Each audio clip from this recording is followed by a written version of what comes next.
परिस्थिति के अनुसार पुरुषार्थ कैसा होना चाहिए?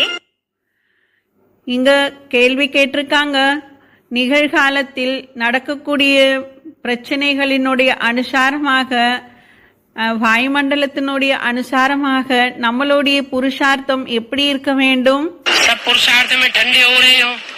பாபா சொல்றாங்க, இப்போ எல்லாரும் புருஷார்த்தத்தில் கம்மியாக புருஷார்த்தம் செய்றீங்க. சில ஆத்மாக்கள் புருஷார்த்தத்துல ஃபாஸ்டா போறாங்க.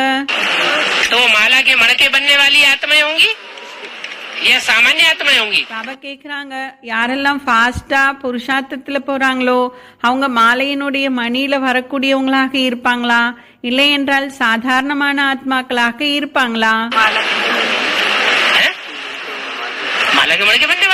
அப்போ அவர்கள் மாலையினுடைய மணியில உருவாக்க வரக்கூடியவங்களாக இருப்பாங்க. அதுக்காக பாபா உதாரணம் சொல்றாங்க, எப்படி உலகத்தில் கூட ரேஸ் இருக்கு இல்லையா,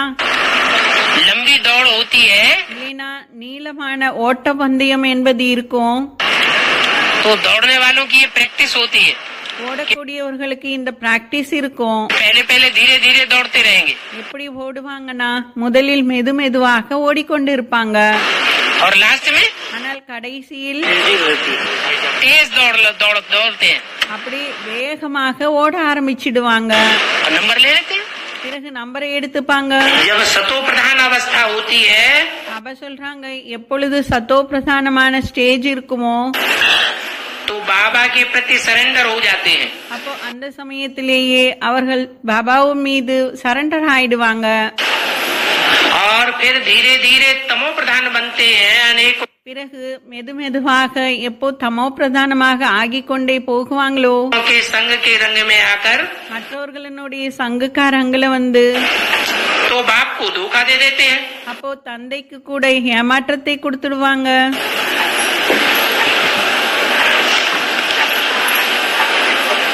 तो बाबा सतो तमो प्रधान अवस्था तो संगम में सबकी होती है. பாபா சொல்றாங்க, சங்கமிகத்தில் அனைவருக்குமே சத்தோ ரஜோ தமோ இந்த ஸ்டேஜ் என்பது எல்லாருக்குமே இருக்கும்.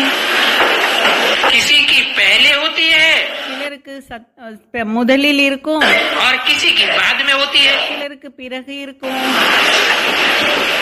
तो अभी पुरुषार्थ करते वक्त कौन सी सावधानी रखनी चाहिए? அந்த கேள்வி கேட்டிருக்காங்க, புருஷார்த்தத்தினுடைய சமயத்தில் நாம என்ன எதை வச்சுக்கணும்? जो तमो प्रधान अवस्था आने पर ज्यादा घाटा न हो जाए होती है, और किसी की बाद में होती है. तो अभी पुरुषार्थ करते वक्त कौन सी सावधानी रखनी चाहिए?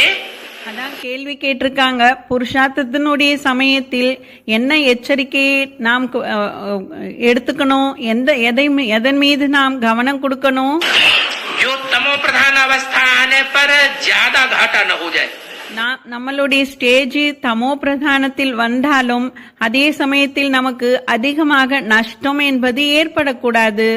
அதுக்காக எதன் மீது நாம் கவனம் கொடுக்கணும் பாபான்னு கேக்குறாங்க.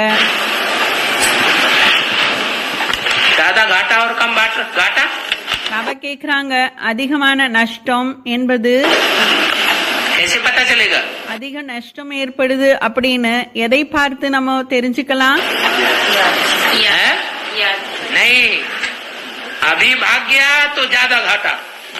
பாபா சொல்றாங்க, சில பேர் சொல்றாங்க நினைவு யாத்திரையில சரி இருக்க மாட்டாங்க பாபான்னு சொல்றாங்க.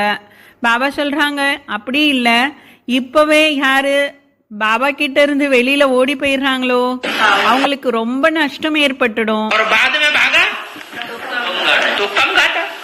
யாரு பின்னாடி ஓடி போறாங்களோ அவங்களுக்கு கம்மியான நஷ்டம் ஏற்படும். பாபா சொல்றாங்க, கடைசி வரைக்கும் யாரு தந்தைக்கு சகயோகியாக இருந்து கொண்டே இருப்பார்களோ அவர்களுக்கு நஷ்டம் என்பது கம்மியாக இருக்கும். இல்லை என்றால் யார் முதலிலேயே தந்தையை ஏமாற்றிவிட்டு ஓடி போயிடுறாங்களோ அவளுக்கு நிறைய நஷ்டம் ஏற்பட்டுடும். तो क्या करना चाहिए? அப்ப சொல்லுங்க என்ன செய்யணும்? है? हाँ, माया से अंत तक लड़ाई लड़ना ही है.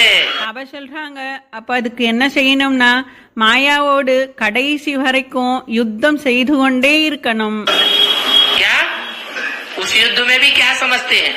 அந்த யுத்தத்தில் கூட என்ன நினைச்சிட்டு இருக்காங்க? मरते मरते लड़ते लड़ते शरीर छूट जाए वो अच्छा. பாபா சொல்றாங்க வெளி உலகத்தினுடைய போர்லயோ யுத்தத்திலேயோ கூட என்ன செய்வாங்கன்னா யுத்தம் செய்து செய்து அங்கேயே இறந்து போனாலே அதுவே நல்லதா? या भाग जाए वो अच्छा. இல்லை என்றால் புறமுதுகு காட்டி ஓடி போயிட்டாங்கன்னா இதுவா நல்லது? तो जो बीच में भाग जाते हैं அப்போ பாபா சொல்றாங்க நடுவிலே ஓடி போயிட்டாங்கன்னா वो फिर अव्वल नंबर स्वर्ग के अधिकारी नहीं बनेंगे. அவர்கள் முதல் நம்பரில் இருக்கக்கூடிய சொர்க்கத்திற்கு அதிகாரியாக ஆக மாட்டாங்க. डोएम टाइम 21 जन्म है.